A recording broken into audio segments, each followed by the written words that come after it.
Olá! Hoje a gente vai mergulhar num assunto que vai muito além do teste unitário básico, sabe? Vamos tratar o teste como uma espécie de governança da arquitetura.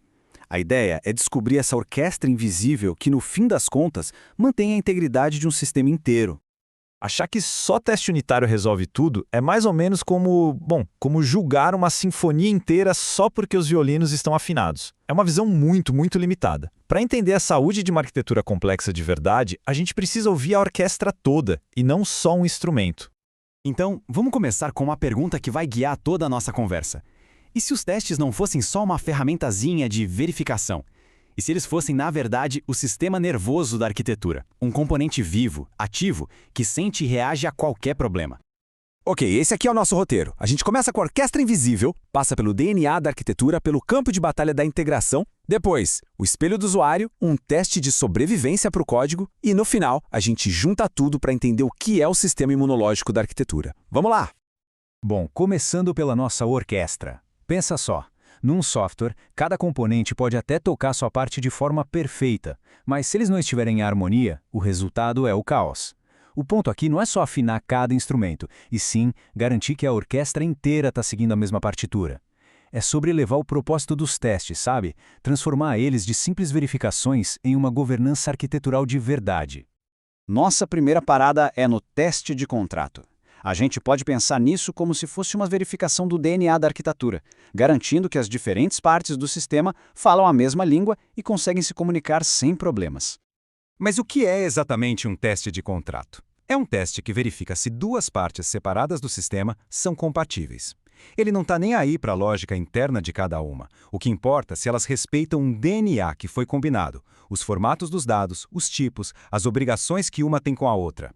E olha, a diferença aqui é brilhante. Um teste unitário pergunta uma coisa simples. Essa função aqui, sozinha, ela funciona? Já o teste de contrato, ele vai muito mais fundo. Ele pergunta, ei, esses dois serviços, eles conseguem conversar? Eles se entendem? O foco muda completamente. A gente para de olhar só para a funcionalidade e começa a olhar para a compatibilidade. E é por isso que ele é um artefato de arquitetura de verdade. Agora, vamos entrar no que a gente pode chamar de campo de batalha da integração. E aqui não estamos falando de uma checagem simples, não. É um exame clínico do sistema sob pressão. É como se fossem jogos de guerra táticos para a nossa arquitetura.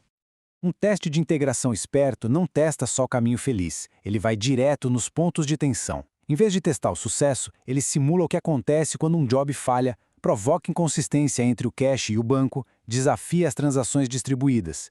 É nessas horas que a gente vê se a arquitetura é robusta de verdade. E aqui está o pulo do gato. O objetivo é isolar o comportamento da arquitetura do ruído da operação. Por isso que usar abstrações controladas, tipo um banco de dados em memória, é tão importante. Para testar o design em si, e não a infraestrutura que está rodando por baixo. Seguindo em frente, agora vamos olhar a arquitetura pela perspectiva que mais importa, a de quem usa o sistema. O teste end-to-end, ou E2E, funciona como um espelho. Ele reflete a experiência real do usuário.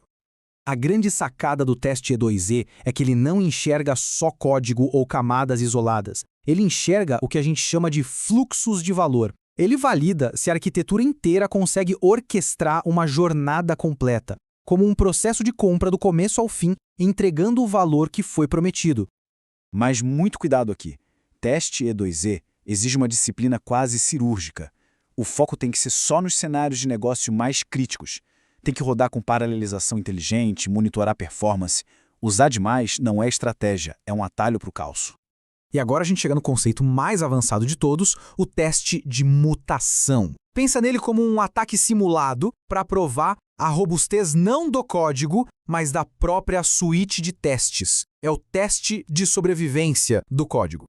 A virada de chave aqui é a premissa.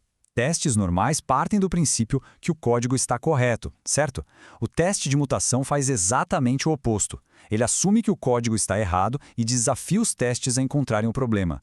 O objetivo é provar que a nossa rede de segurança realmente funciona.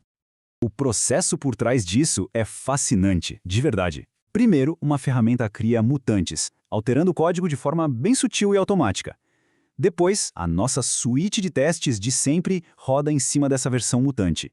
Se o mutante sobrevive, ou seja, se os testes passam mesmo com o código alterado, pronto, isso escancara uma falha grave na nossa cobertura. Um ponto cego que a métrica de cobertura de linha sozinha nunca, jamais ia pegar. Certo? Agora vamos amarrar todas essas pontas. Testes de contrato, de integração, end-to-end, de mutação, eles não são estratégias isoladas.